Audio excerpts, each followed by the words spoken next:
Hello friends, আমি সুমন্ত গায়েন। তোমরা দেখছো ডাব্লিউবি হোম টিউটর চ্যানেল।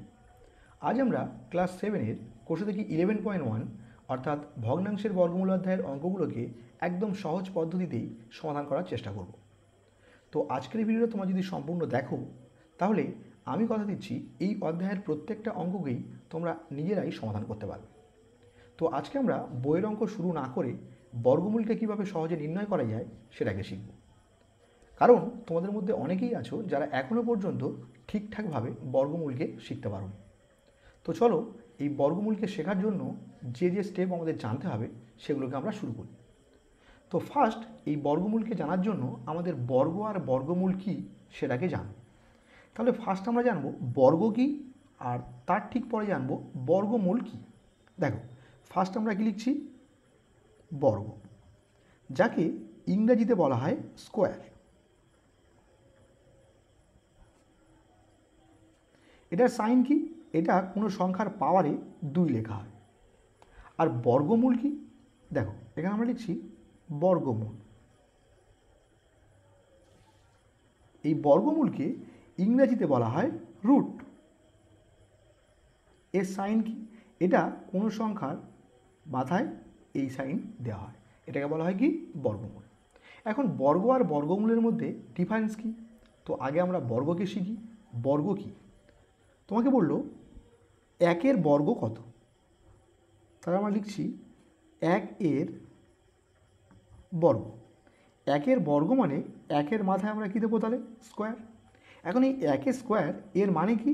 এই 1 2বার গুণের আকারে আছে, তাহলে 1-1-কে কত হলো? 1। অর্থাৎ আমরা পেলাম 1-এর বর্গ কত? 1।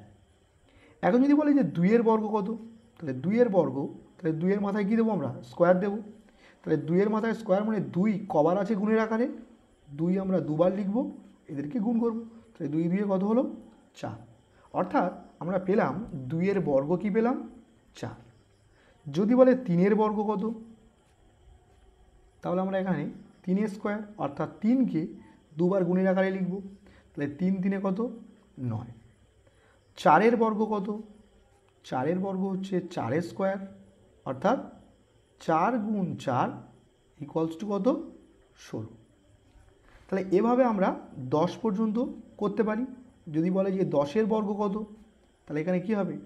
10-এর স্কোয়ার অর্থাৎ 10কে আমরা দুবার গুণের আকারে লিখব, তাহলে 10 10-এ কত? 100। তাহলে এটা হলো কি বর্গ। এখন আমরা আসি বর্গমূল। বর্গমূল তোমাকে ধরো বললো 1-এর বর্গমূল কত, তাহলে আমরা লিখছি 1-এর বর্গমূল অর্থাৎ কি 1-এর মাথায় আমরা কি দেব? রুট, কারণ বর্গমূলের সাইন কি? রুট। তাহলে 1-এর বর্গমূল অর্থাৎ এই 1কে আমরা লিখতে পারি 1 গুণ 1। এখন এই রুটের মধ্যে যদি কোনো টার্ম ডবল থাকে বাইরে বেরোলে কী হয়ে যায়? সিঙ্গেল টার্ম হয়ে যায়, অর্থাৎ দুটো 1 আছে, বাইরে বেরোলে কী হবে? একটা 1। এখন যদি বলে 4-এর বর্গমূল কত, তাহলে আমরা কী লিখব? √4। এখন এই 4কে আমরা লিখতে পারি 2 গুণ 2। তাহলে দেখো রুটের মধ্যে 2 দুবার রয়েছে অর্থাৎ বাইরে আসলে কী হবে? একটা 2। অর্থাৎ এখান থেকে আমরা পেলাম 4-এর বর্গমূল কত? 2। যদি বলে 9-এর বর্গমূল কত, তাহলে 9-এর বর্গমূল, তাহলে √9। এখন এই 9কে আমরা লিখতে পারি 3 গুণ 3, তাহলে বাইরে আসলে কী হবে? একটা 3। যদি বলে 16-র বর্গমূল কত, তাহলে 16-র বর্গমূল √16। এখন এই 16কে আমরা লিখতে পারি 4 গুণ 4, অর্থাৎ বাইরে আসলে কী হবে? একটা 4। তাহলে এভাবে আমরা যদি বলে যে 100-এর বর্গমূল কত, তাহলে কী হবে?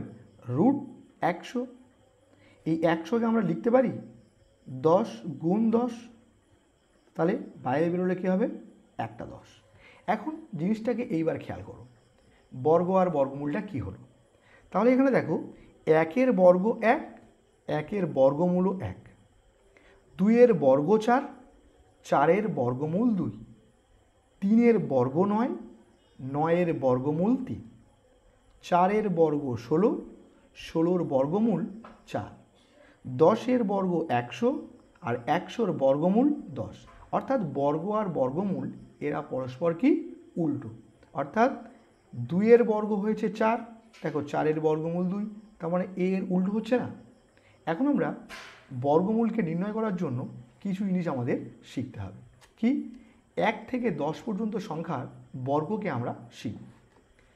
তাহলে দেখো এখানে আমি পাশেই লিখে নিচ্ছি 1 বর্গ কত, 1 স্কোয়ার অর্থাৎ 1, 2 বর্গ অর্থাৎ 2 দুবার গুণ, 2 দুগানে কত 4, 3 বর্গ কত, 3 3 9, 4 বর্গ কত, 4 4 16, 5 বর্গ কত, 5 5 25, 6 বর্গ কত, 6 6 36, 7 বর্গ কত, 7 7 49, 8 বর্গ কত, 8 8 64, 9 বর্গ কত, 9 9 81, আর 10 বর্গ কত, 10 10 100।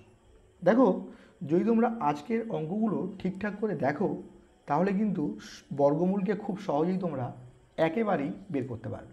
কিভাবে? দেখো এখানে খেয়াল করো 1 বর্গ 1 আর 9 বর্গ করলে শেষে আসছে কত 1। অর্থাৎ আমরা 1 সঙ্গে 9কে আমরা একটা জোড় বানিয়ে দিলাম। যে 1 আর 9 এমন দুটো সংখ্যা যাদের বর্গ করলে শেষে কি আসে 1।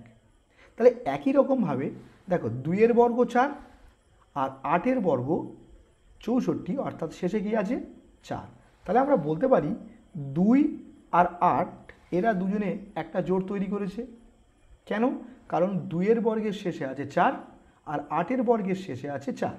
তাহলে একই রকমভাবে দেখো 3 বর্গ 9 আর 7 বর্গ 49, অর্থাৎ শেষে কি আছে 9। তার মানে 3 সঙ্গে 7 জোড় বেঁধে আছে, কারণ 3 শেষে আছে 9 আবার 7 শেষে আছে 9। এখন 4 বর্গ 16, অর্থাৎ শেষে 6, আর 6 বর্গ 36, শেষে 6, অর্থাৎ 4 সঙ্গে কিন্তু 6 জোড় বেঁধে আছে। তাহলে রইল কে 5। দেখো 5 স্কোয়ার অর্থাৎ 5 বর্গ কত 5, এটা কিন্তু এক্সেপশনাল, এ একা। আর কি 10 বর্গ 100, এটাও কিন্তু এক্সেপশনাল। এখন আমরা এগুলো কেন করলাম আর এর কাজ কি সেটা আমরা বর্গমূল নির্ণয়ের সময় দেখব। তো এখানে আমরা কয়েকটা সংখ্যাকে নিয়ে নেব আর তার বর্গমূলকে আমি তোমাদের সামনে ধীরে ধীরে করে দেখাবো। দেখো এখানে প্রথম আমরা সংখ্যা নিলাম, যে কোনো একটা সংখ্যা, এখানে 676 নিলাম। এই 676 সংখ্যাটাকে আমরা বর্গমূল নির্ণয় করব। তো এই জন্য নিয়ম কি, যেই সংখ্যাই এখানে দেওয়া থাক না কেন আমরা শেষ থেকে দুটো করে অঙ্ক নিয়ে একটা করে জোড় তৈরি করব। তাহলে এখানে কয় অঙ্কের সংখ্যা আছে? এখানে 3 অঙ্কের সংখ্যা।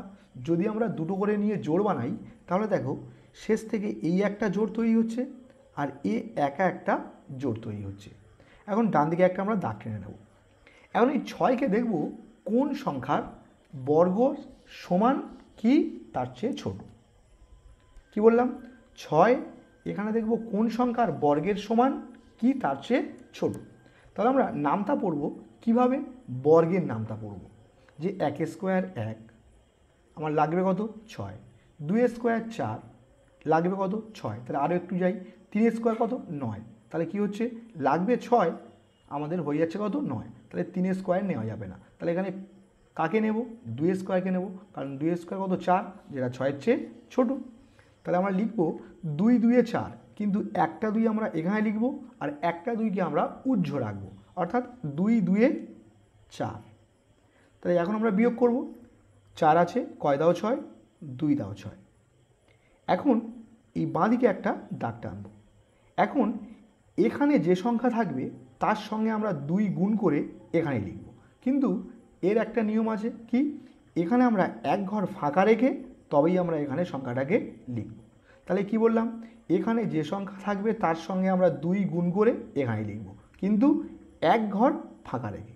তাহলে এখানে কি সংখ্যা আছে 2, তাহলে 2 এর সঙ্গে আমরা যদি 2 গুণ করি তাহলে 2 দুগুণে 4, তাহলে 4কে আমরা এক ঘর ফাঁকা রেখে এখানে লিখলাম। এখন আমরা দেখব যে 4-এর চেয়ে 2 ছোট, তাহলে এখানে কে নামবে 76, কারণ এখানে কিন্তু 7কে আমরা সিঙ্গেল নামাতে পারবো না, কারণ এখানে 76 একটা জোড় হয়ে আছে, তাই এই জোড়টা পুরোটাই নেমে যাবে। তাহলে এখানে কে নামবে? 76। এখন দেখো এখানে 276, এখানে এমন একটা সংখ্যা নিতে হবে যে সংখ্যার সঙ্গে সেই সংখ্যাকে গুণ করলে 276 হয়। কি বললাম? এখানে এমন একটা সংখ্যা নিতে হবে যে সংখ্যার সঙ্গে সেই সংখ্যাটাকে গুণ করলে তবেই হয় 276। তো এজন্য আমরা এই ছকটাকে ব্যবহার করব। দেখো আমাদের শেষে কি লাগবে? 6। দেখো এখানে কার কার শেষে 6 আছে? দেখো এখানে 4-এর শেষে 6 আছে আর 6-এর শেষে 6 আছে। তাহলে এখানে হয় এখানে 4 হবে, আর যদি 4 না হয় তাহলে এখানে 6 কনফার্ম।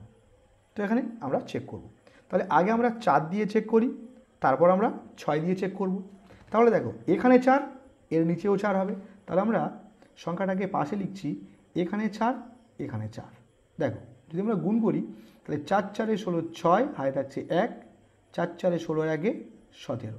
তাহলে আমাদের এখানে আসছে 176। তাহলে 4 দিয়ে হলো না। এবার তাহলে আমরা কী নেব? 6 নেব, কারণ 4 আর 6 দুজনের শেষের সংখ্যা কি? 6, আর আমাদের শেষে কি আনতে হবে? 6। তাহলে আমরা এখন 4 দিয়ে যেহেতু হলো না, তাই আমরা 6 দিয়ে চেক করব। অর্থাৎ এখানে 6 নেব, এর নিচেও আমরা 6 নেব। তাহলে এখানে কি লিখছি? 6, এখানেও 6। তাহলে 6 6 36-এর 6, হাতে থাকছে 3, 4 6 24 আর 3-এ 27। দেখো মিলে গেল, 276 আছে। তাহলে আমরা এখানে 6 নেব, আর একটা 6 এখানে না লিখে আমরা এখানে লিখব। তাহলে কি হবে? 276। তাহলে এর বর্গমূল আমরা কি পেলাম? 676 এর বর্গমূল কিন্তু হয়ে গেল 26। দেখো তোমরা বুঝতে পারছো কি না? যদি এখনও পর্যন্ত ক্লিয়ার না হয়ে থাকে তাহলে আমরা সেকেন্ড আরও একটা অঙ্ক নেব। কি? 1156। 1156। দেখো এই সংখ্যাটির আমরা শেষ থেকে দুটো করে জোড় তৈরি করব। তাহলে এই একটা জোড় আর এই একটা জোড়। এখন আমরা কি কাজ? ডান দিকে একটা দাঁড়ি টানবো। এখন দেখব যে 11 সংখ্যাটা এই স্কোয়ারের নামটা পড়ে পড়ে কোন সংখ্যার কাছাকাছি আসছে। অর্থাৎ 11কে আমরা যদি আনতে চাই তাহলে দেখো 1 1-কে 1, 2 2-কে 4, 3 3-এ 9, 4 4-ই 16। তাহলে 16 আমাদের লাগবে কত? 11, কিন্তু আমরা 16কে তাহলে কি নেওয়া যাবে? 16কে নেওয়া যাবে না। তাহলে কোনটাকে নেব? 3 3-এ 9। তাহলে একটা 3 আমরা এখানে লিখব, আর একটা 3কে আমরা উজ্জ্ব রাখবো। তাহলে 3 3-এ কত হবে? 9। তাহলে 11 থেকে এখন আমরা 9কে বিয়োগ করব। তাহলে 9 আছে, কয় দাও 11? 2 দাও 11। এখন বাঁদিকে একটা দাঁড়ি টানতে হবে। আমি বলেছিলাম এখানে যে সংখ্যা থাকবে তার সঙ্গে 2 গুণ করে আমরা এখানে লিখব, কিন্তু শর্ত কি? এক ঘর ফাঁকা রেখে লিখতে হবে। তাহলে 3 2-কে 6, 6কে আমরা এখানে না লিখে এক ঘর গ্যাপ রেখে এখানে লিখলাম। এখন যেহেতু 6-এর চেয়ে 2 ছোট, তাহলে আমাদের 56কে নামাতে হবে। তাহলে আমরা 56কে নামিয়ে দিলাম। এখন দেখো শেষে কি আনতে হবে? 6। তাহলে কার কার শেষে 6 আছে? 4-এর স্কোয়ার শেষে 6 আছে, আর 6-এর স্কোয়ার শেষে 6 আছে। তাহলে হয় 4 হবে উত্তর, আর না হয় কী হবে? এখানে 6। তাহলে 4 মানে কি? এখানে 4, এর নিচে 4। তাহলে আমরা পাশে রাফ করে নিচ্ছি, এখানে 4, এর নিচে 4, এটা বসিয়ে। দেখো 4 4-এ 16, 6, হাতে থাকছে 1, 4 6 24-এর আগে 25। দেখো 4 দিয়েই মিলে গেল। তাহলে আমরা এখানে 4 লিখব, আর একটা 4কে এখানে লিখব। তাহলে কত হলো? 256। তাহলে উত্তর কী হবে? উত্তর হবে কত? 34। দেখো এখানে আরও একটা অঙ্ক নিচ্ছি। এখানে আমরা নেক্সট অঙ্ক নিচ্ছি 841। তাহলে নিয়ম কি? ডান দিকে একটা দাগ টানতে হবে। এখন শেষ থেকে 2 ঘর করে আমরা জোড় বানাবো।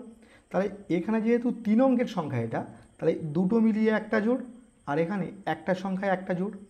তাহলে এখন আমরা 8 নামটা পড়ব কি? স্কোয়ারের নামটা। তাহলে 1-এর স্কোয়ার 1, 2-এর স্কোয়ার 4, 3-এর স্কোয়ার 9। দেখো আমাদের লাগবে 8, আমরা কি 9 নিতে পারবো? তাহলে এখানে কোনটাকে নেব? 2-এর স্কোয়ার 4কে নেব। তাহলে আমরা এখানে লিখছি 2 2-কে 4, একটা 2 এখানে লিখবো, একটা 2কে আমরা উজ্জ্ব রাখবো। তাহলে 2 2-কে 4। এখন 4 আছে, কয় দাও 8? 4 দাও 8। এখন কি করব? বাঁদিকে একটা দাগ টানবো। এখানে যে সংখ্যা থাকবে তার সঙ্গে 2 গুণ করে আমরা এখানে লিখব, কিন্তু নিয়ম কি? এক ঘর গ্যাপ রেখে আমরা এদিকে লিখব। তাহলে 2 2-কে 4, এখন আমরা কাকে নামাবো? এই 41কে, এই জোড়টা পুরোটাই নামবে। এখন শেষে আমাদের কি আনতে হবে? 1। তাহলে ভালো করে খেয়াল করো কার কার শেষে 1 আছে। দেখো এখানে 1 স্কোয়ার 1 আর 9 স্কোয়ার শেষে কি আছে? 1। তাহলে হয় উত্তর 1 হবে আর না হয় 9 হবে। তাহলে আমরা চেক করব, এখানে একবার 1 বসিয়ে চেক করব, একবার 9 বসিয়ে চেক করব। তাহলে এখানে 1 মানে কি? এখানে 1, এর নিচে 1। তাহলে প্রথমে আমরা 1 বসাচ্ছি, অর্থাৎ এখানে 1, এর নিচে 1। তাহলে দেখো 1 1 কে 1, 4 1 কে 4, তাহলে আসলো না। এখন আমরা 9 বসাবো, তাহলে এখানে 9, এর নিচে 9। তাহলে দেখো এই 9, এর নিচে 9। তাহলে 9 9 81 1, হাতে থাকছে 8, 4 9 36, 37 38 39 40 41 42 43 44। তাহলে এখানে কি আসছে? 441। অর্থাৎ একটা 9 এখানে লিখবো আর একটা 9 এখানে লিখবো। তাহলে উত্তর কী হবে? 441। তাহলে আমাদের উত্তর কোনটা হবে? উত্তর হবে এখানে কিন্তু 29। এখন আমরা নেক্সট আরও একটা অঙ্ক নিই, আরও একটু বড়, 2304। দেখো এখানে 4 অঙ্কের সংখ্যা। তাহলে ফার্স্ট কাজ, ডান দিকে আমরা দাগ দেব। এখন 2 ঘর করে জোড় বানাবো, কিন্তু কোন দিক থেকে? ডান দিক থেকে। তাহলে এই একটা জোড় আর এই একটা জোড়। তাহলে ফার্স্ট কি? 23 আনতে হবে আমাদের। কিসের নামটা পড়ে? স্কোয়ারের নামটা পড়ে।